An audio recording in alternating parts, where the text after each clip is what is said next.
This playlist presents well-known musical milestones by female performers that significantly influenced the development of popular music. The setting is the 1970s, a period of profound transformation in the music industry. The selections include outstanding instances of autonomous artistic achievement, songs written and shaped by the performers themselves, as well as studio-crafted masterpieces molded by producers, collaborators, and close friends. In many cases, the performer is given a fully finished work, which she then brings to professional fruition, achieving success with a composition created by others. Heart of Glass, for example, was indeed written by Debbie Harry and Chris Stein.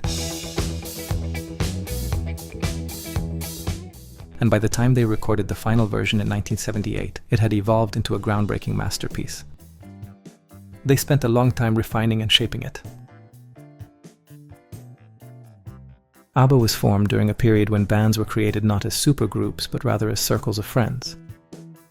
The group's name is made up of the initials of the members' first names, Agnetha, Björn, Benny, and Anni-Frid. It was originally used only as a working title, but everyone grew fond of it.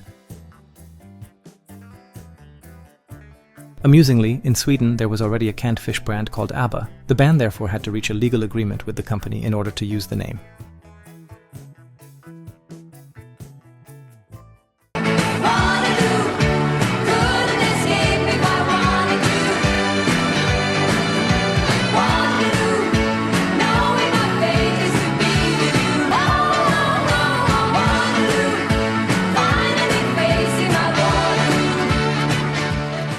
Their recordings were masterfully crafted, and they were among the first to employ 40-50 separate audio tracks, an impressive achievement for the time. Producer Hans van Hemert originally assembled the group Love for the production of a television show. The concept was to create 3 distinctly different personalities. Yet the members complemented each other so well that by 1977 they had become the most successful musical act in the Netherlands. The group 5000 Volts is a classic example of the workings of the music business. Tina Charles's remarkable voice was the driving force behind their success.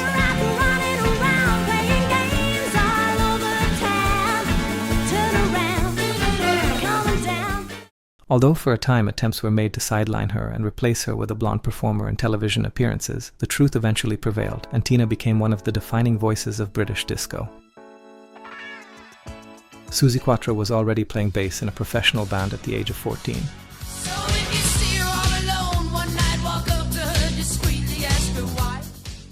Whenever she could, she resisted the stylists, refusing to wear the extravagant glam outfits fashionable at the time. With her wild image and powerful voice, she built her reputation through glam rock and a television series, eventually becoming a true rock star. She went on to become a role model for generations of female rock musicians. The 1970s not only brought an unprecedented diversity of musical styles and sonic experimentation, but also confronted bands with difficulties they had never imagined. Beyond the whims of the music business and producers who relied on formulaic approaches, some groups even faced unusual and sometimes bizarre incidents. Middle of the Road, for example, had to be rescued during a Mediterranean sea voyage from the grip of an Arab billionaire who attempted to buy them, especially Sally, but in fact made a material offer for the entire band, which they naturally rejected. Despite their global success, the group, formed by young teachers and artists, often faced the suggestion that Sally Carr's exceptionally clear and powerful voice could have been used for material with greater artistic depth. Nevertheless, they remained faithful to the genre that had brought them fame, and they became, and remain, one of the best-known ensembles of bubblegum Europop.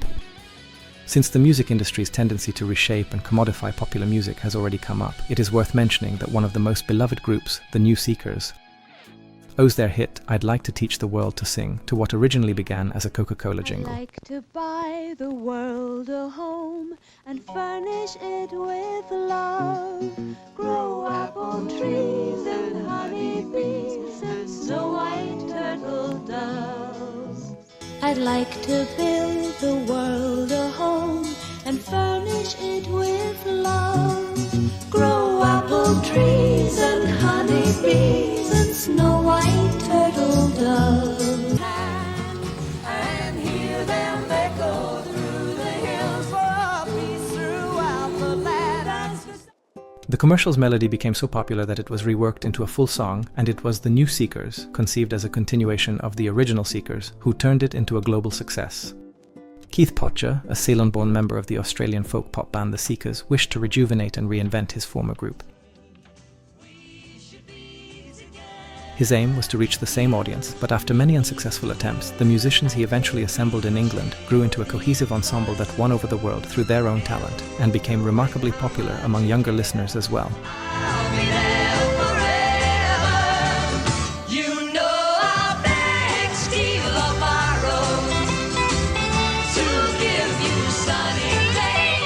Getty Caspers, the lead singer of the Dutch group Teach-In, never intended to become a pop star. The band experimented with a different sound each year, achieving success in styles as varied as funk, bubblegum pop, soft rock, and Eurodisco.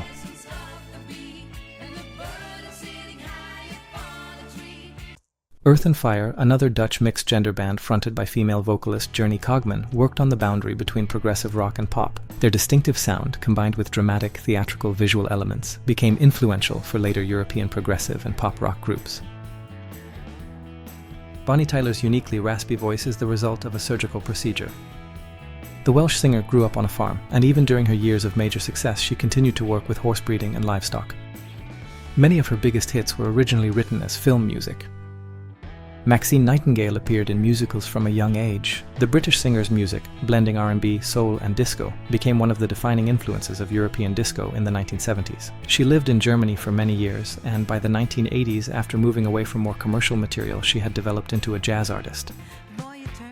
Diana Ross of Michigan rose to fame with the Supremes, but in the 1970s her solo career propelled her to the highest levels of stardom. She has served as a role model for multiple generations.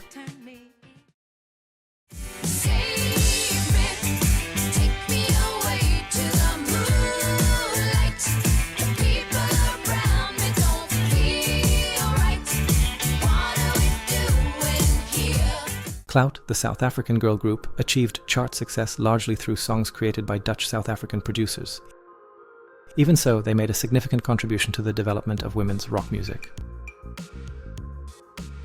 Silver Convention was essentially a true money-making machine. A German disco project rather than a traditional band, it placed female vocals at the center of its sound. It remains disputed how many of the performers seen on television actually sang on the original recordings, but it is well established that Penny McLean, the Austrian vocalist, was indeed the principal singer on the credited hit tracks. Dolly Parton, who grew up among 12 siblings, created her own unmistakable style. A native of Tennessee, she wrote most of her material, including her most famous songs. She brought a new dimension of female strength to country music, and later to the business world and philanthropy as well. Lynn Anderson was not only mentored by her father, Casey Anderson, but also managed by him. Melanie Ann Safka wrote her own songs, which became anthems of the peace and civil rights movements, and she herself took part in demonstrations.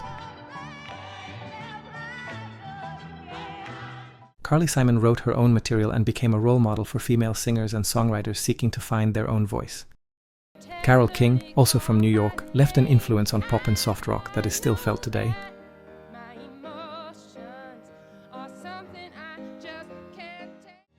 Linda Ronstadt had a particularly strong impact on female rock and country vocalists. Beyond her music, her creative choices and career strategy in a male-dominated industry inspired many women artists.